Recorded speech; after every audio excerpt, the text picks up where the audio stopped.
Il était une fois, dans un ancien hôtel situé dans une petite ville en France, un bâtiment abandonné depuis de nombreuses années. Les habitants locaux racontaient des histoires terrifiantes sur cet endroit. Certains disaient qu'il était hanté, tandis que d'autres prétendaient qu'un mal inconnu y rôdait. Un jour, un groupe d'amis courageux décida de passer la nuit dans cet hôtel désaffecté pour vérifier si ces rumeurs étaient vraies. Ils s'appelaient Pierre, Sophie, et Jean. Ils se préparèrent avec des lampes de poche, des couvertures et de la nourriture pour survivre à la nuit. Ils entrèrent dans l'hôtel avec prudence, se frayant un chemin à travers les couloirs sombres et poussiéreux. Alors qu'ils montaient les escaliers grinçants menant au deuxième étage, ils entendirent un bruit sourd venant d'une chambre. Ils se dirigèrent vers la porte entrebâillée et ce qu'ils virent les glaça d'effroi. Une énorme serpent se glissait silencieusement dans la chambre, sa langue fourchue s'agitait à l'air. Les amis furent horrifiés. Comment une telle créature pouvait-elle se trouver dans cet hôtel abandonné? Ils étaient pris au piège, car la seule issue était derrière eux, et la seule fenêtre était trop haute pour atteindre. La panique s'empara d'eux alors que le serpent s'approchait lentement, ses yeux brillants fixés sur eux. Ils tentèrent de faire reculer le serpent en lançant des objets à sa rencontre, mais il évitait habilement leurs projectiles.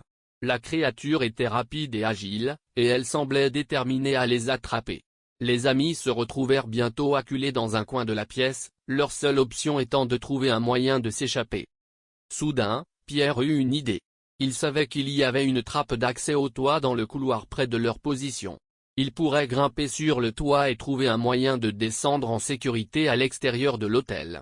Les amis se mirent d'accord et, avec un dernier effort désespéré, ils réussirent à échapper à la chambre et à atteindre la trappe. Ils grimpèrent sur le toit, se précipitant à travers les cheminées et les tuyaux pour éviter le serpent qui les poursuivait toujours. Finalement, ils atteignirent le bord du toit et sautèrent sur le sol en dessous, s'enfuyant loin de l'hôtel maudit. Ils ne regardèrent jamais en arrière, mais ils pouvaient encore entendre les sifflements du serpent résonner dans leur cauchemar. Depuis cette nuit-là, personne n'a osé entrer dans cet hôtel abandonné, et le mystère de la présence de la serpe reste non résolu. Certains disent que l'esprit d'un ancien propriétaire de l'hôtel se serait métamorphosé en serpent pour protéger son bien, mais personne ne sait vraiment ce qui s'est passé dans cet hôtel. Les amis se sont promis de garder le silence sur leur expérience terrifiante, mais les cauchemars et les souvenirs de cette nuit-là les hantaient toujours. Pierre, Sophie et Jean étaient devenus plus méfiants et évitaient les endroits abandonnés depuis cette nuit-là. Pourtant, quelque chose d'étrange continuait à se produire. Les habitants du quartier prétendaient entendre des sifflements de serpents la nuit, et certains affirmaient avoir vu une silhouette sinistre se faufiler dans les ombres près de l'hôtel abandonné. Un an plus tard, un groupe de jeunes intrépides décida de vérifier les rumeurs et de passer une nuit dans l'hôtel. Ils ne croyaient pas aux histoires de serpents et pensaient que les récits étaient simplement des légendes urbaines effrayantes. Ils entrèrent dans l'hôtel avec bravoure, ignorant les avertissements des habitants du quartier. Mais dès qu'ils montèrent les escaliers menant au deuxième étage, ils furent accueillis par les sifflements inquiétants d'un serpent. Leurs cœurs se serrèrent de peur alors qu'ils se rendaient compte que les histoires étaient vraies. Le serpent était toujours là, plus grand et plus féroce que jamais. Il les chassait impitoyablement à travers les couloirs sombres, bloquant toutes les sorties possibles. Les jeunes se retrouvèrent piégés dans les mêmes chambres que Pierre, Sophie et Jean l'année précédente. La panique les envahit alors qu'ils cherchaient désespérément un moyen de s'échapper. Certains essayèrent de combattre la bête, mais elle était rapide et agile, évitant tous leurs efforts. La tension montait alors qu'ils réalisaient que leur seule chance de survie était de trouver un moyen de fuir. Finalement, ils découvrirent une vieille porte dérobée qui les conduisit à un passage secret sous l'hôtel. Ils se glissèrent dans le tunnel obscur, le serpent à leur trousse, sa langue fourchue frôlant leurs pieds. Ils coururent aussi vite qu'ils le pouvaient, l'adrénaline pulsant dans leurs veines, jusqu'à ce qu'ils atteignent enfin la sortie. Ils sortirent de l'hôtel, haletants et terrifiés, et jurèrent de ne jamais revenir. Le serpent resta à l'intérieur, son regard fixe et sa langue sifflante, attendant peut-être la prochaine victime qui oserait s'aventurer dans l'hôtel abandonné. Depuis ce jour-là, l'hôtel fut laissé à l'abandon, et la légende du serpent effrayant se propagea dans toute la région. Personne ne savait vraiment d'où venait cette créature mystérieuse ni pourquoi elle hantait cet endroit, mais une chose était sûre, l'hôtel du serpent était devenu un lieu maudit, où personne n'osait plus s'aventurer, de peur de croiser le regard perçant de cette créature surnaturelle. Et la légende du serpent du Bête en haut continua de hanter les cauchemars des habitants du quartier pendant des générations. Certains prétendaient encore entendre les sifflements du serpent la nuit, tandis que d'autres juraient avoir vu sa silhouette glisser furtivement dans les coins sombres de l'hôtel abandonné. Les histoires se transmettaient de bouche à oreille, alimentant la légende du serpent du Bête en haut. Pourtant, personne ne pouvait expliquer l'origine de cette créature effrayante. Certains pensaient qu'il s'agissait d'une ancienne malédiction, tandis que d'autres évoquaient des expériences scientifiques qui auraient mal tourné dans l'hôtel autrefois. Au fil du temps, l'hôtel tomba en ruine, envahi par la végétation et envahi par les légendes. Personne n'osait s'approcher de ces murs décrépits, craignant d'attirer l'attention du serpent. L'endroit était devenu un lieu interdit, évité par les habitants du quartier et les visiteurs de passage. Un jour, un groupe de chercheurs décida de mener une enquête approfondie sur la légende du serpent du Bête en haut. Ils voulaient découvrir la vérité derrière les rumeurs et les histoires terrifiantes qui entouraient cet endroit. Ils se rendirent sur les lieux, équipés de matériel de recherche sophistiqué et déterminés à élucider le mystère. Ils explorèrent les ruines de l'hôtel avec prudence, cherchant des indices de la présence du serpent. Au fur et à mesure de leur investigation, ils découvrirent des signes étranges, des écailles de serpents abandonnés, des traces de passage dans la végétation dense et des bruits de sifflement dans les couloirs sombres. Le mystère s'épaississait de plus en plus, et l'équipe commençait à ressentir une peur grandissante. Soudain, l'un des membres de l'équipe disparut sans laisser de traces. Les autres cherchèrent frénétiquement, mais en vain. La panique les envahit alors qu'ils comprirent que le serpent était toujours là, traquant leur groupe un par un. Ils décidèrent de quitter les lieux au plus vite, mais les portes de l'hôtel étaient verrouillées et les fenêtres barricadées. Ils étaient piégés, à la merci du serpent. La tension monta alors que le serpent surgit de l'obscurité, sa langue fourchue et son regard hypnotique fixé sur eux.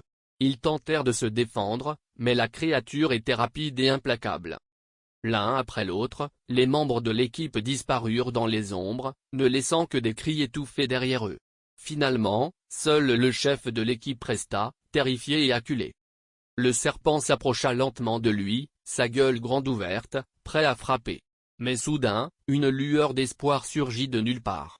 Un des membres de l'équipe avait réussi à déverrouiller une porte dérobée et s'était échappé de l'hôtel en alertant les autorités. Les secours arrivèrent juste à temps pour sauver le chef de l'équipe, qui était au bord de l'évanouissement. Les recherches qui suivirent pour retrouver les membres disparus de l'équipe furent vaines. Aucune trace du serpent ne fut retrouvée non plus. L'hôtel du Bête en haut resta toujours un lieu maudit et abandonné, avec sa réputation de hantise renforcée par cette nouvelle tragédie. Les habitants du quartier continuèrent à éviter l'endroit, persuadés que le serpent était toujours présent, prêt à frapper quiconque oserait s'aventurer dans les ruines de l'hôtel. Des années passèrent, et la légende du serpent du Bête en haut devint un sujet de fascination pour les amateurs de paranormal et d'histoires terrifiantes. De nombreux curieux vinrent de loin pour tenter d'élucider le mystère, mais aucun ne put trouver de réponse concrète. Finalement, un jour, un vieil homme du quartier se confia à un chercheur passionné par les légendes locales. Il prétendait être l'unique survivant de l'équipe de recherche qui avait été attaqué par le serpent du Bête en haut des années auparavant. Il raconta une histoire troublante, l'hôtel aurait été le théâtre d'expériences scientifiques secrètes dans le passé. Une équipe de chercheurs aurait créé un serpent géant génétiquement modifié dans le but de développer un sérum anti-venin révolutionnaire. Mais les expériences auraient mal tourné, et le serpent se serait échappé, semant la terreur dans l'hôtel. Le vieil homme affirma que le serpent était toujours là, caché dans les recoins de l'hôtel en ruine, et qu'il avait développé des capacités de camouflage et de survie incroyables au fil des années. Mais personne ne crut vraiment à son histoire, pensant qu'il était devenu fou à force de vivre dans la peur pendant toutes ces années. Pourtant, le chercheur ne pouvait s'empêcher d'être intrigué. Il décida de mener sa propre enquête, déterminé à percer le mystère du serpent du Bête en haut une fois pour toutes. Il se rendit sur les lieux, armé de son matériel de recherche et de sa détermination. Il pénétra dans les ruines de l'hôtel, se faufilant dans les corridors sombres, à l'affût du moindre signe de présence du serpent. Au bout de plusieurs heures d'exploration, il commença à perdre espoir. Il n'avait trouvé aucune trace du serpent, et commençait à se demander si tout cela n'était qu'une légende urbaine. C'est alors qu'il entendit un sifflement à peine audible. Son cœur s'emballa, et il se mit à chercher frénétiquement d'où venait le son. Ses yeux scrutèrent l'obscurité, jusqu'à ce qu'il aperçoive une paire d'yeux brillants fixés sur lui. Le serpent était là, devant lui, prêt à attaquer. Le chercheur recula rapidement, réalisant qu'il était en présence d'un prédateur redoutable. Le serpent était bien plus gros que ce qu'il avait imaginé, avec des écailles d'un noir profond, luisantes comme de l'ébène. Sa langue fourchue s'agitait rapidement, dévoilant des crochets venimeux prêts à frapper. Le chercheur sortit rapidement son équipement de recherche, espérant trouver un moyen de se défendre. Mais le serpent était rapide, se faufilant agilement à travers les débris de l'hôtel, évitant les tentatives du chercheur de le capturer. La poursuite se poursuivit dans les couloirs sombres et poussiéreux de l'hôtel en ruine, avec le chercheur luttant pour rester en tête du serpent. Les pièces étaient remplies de décombres, de meubles en ruine et d'objets cassés, rendant la situation encore plus chaotique. Finalement, le chercheur se retrouva piégé dans une petite salle sans issue. Le serpent s'approchait rapidement, sa gueule grande ouverte, prêt à l'attaquer. Le chercheur tenta de grimper sur une étagère pour échapper à l'attaque du serpent, mais glissa et tomba lourdement sur le sol. Le serpent se rapprochait, sa langue venimeuse frôlant presque le visage du chercheur. Il était acculé, sans aucune échappatoire possible. Le serpent ouvrit grand sa gueule, prêt à frapper. Le chercheur ferma les yeux, se préparant au pire.